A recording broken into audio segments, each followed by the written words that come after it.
Hello everyone, I am Pastor Benis Ovuema.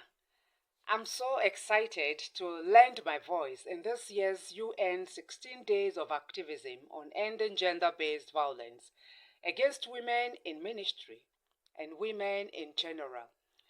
Before I go on, I would like to appreciate Ruth Sisters Fellowship in conjunction with UN. Thank you so much for your vital works across the nations. The topic at hand is gender-based violence. Gender-based violence has been defined in different ways, but in my own opinion, gender-based violence is anything done against the will of an individual or a group of persons, especially the women and the girl child. According to UN declaration, gender-based violence is any act of violence that results in physical, sexual, and psychological harm or suffering to women. It's important to note that gender-based violence is not peculiar to any country or race. It is a global phenomenon. It is a societal and human rights issue that needs collective attention and action. According to World Health Organization, it stated that 1 out of every 3 women are victims of gender-based violence globally. So it's a critical issue. Gender-based violence can be categorized into 2: physical/sexual violence and non-physical violence. Under physical/sexual violence, we have the beating of the woman, the rape of the girl child, sexual harassment, sexual exploitation and trafficking. We have child marriage and forced marriage. We have all kinds of domestic abuse. Under non-physical violence, we have verbal abuse of the woman. We have emotional and psychological torture of the woman. We have all kinds of deprivation against the woman. So what are the causes of gender-based violence? Number 1, lack of education. When a woman is not educated, she cannot stand up for her right. She can't speak up for herself. She can't help anybody. Number 2, poverty and economic stress.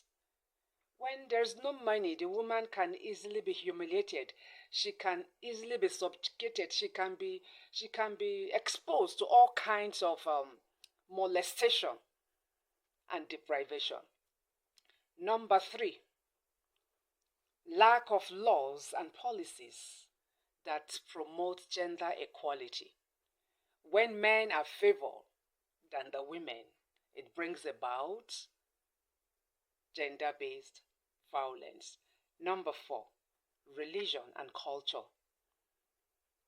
There are religious leaders, cultural leaders that, do not believe in the function of a woman. They believe the man is the head and the man is in charge. Therefore, the woman must be under.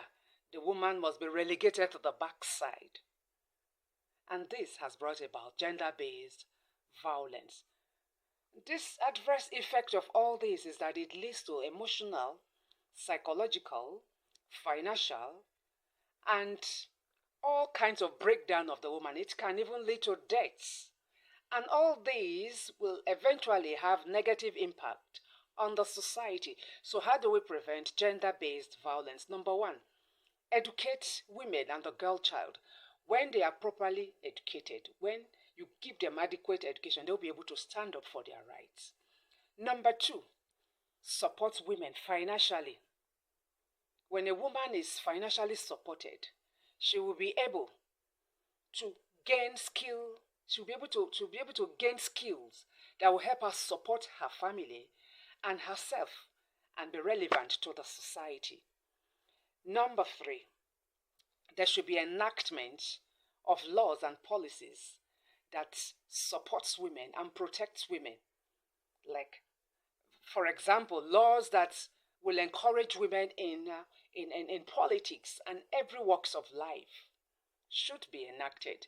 Number 4, and lastly, religious and cultural leaders should open the door for women to exercise their gifting, their talents, to serve their potentials to the world, so that there should be no discriminations in the churches, in the communities.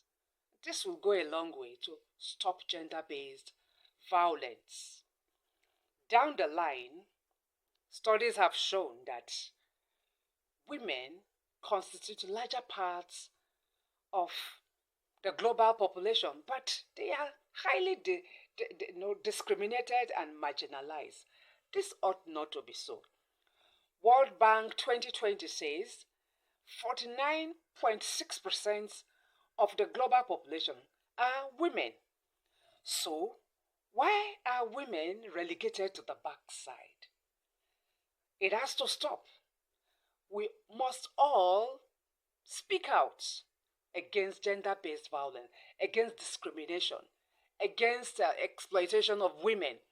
Let us unanimously say no to gender-based violence and open the doors for women to function effectively and become relevant to the society. Thank you so much for being part of this movement.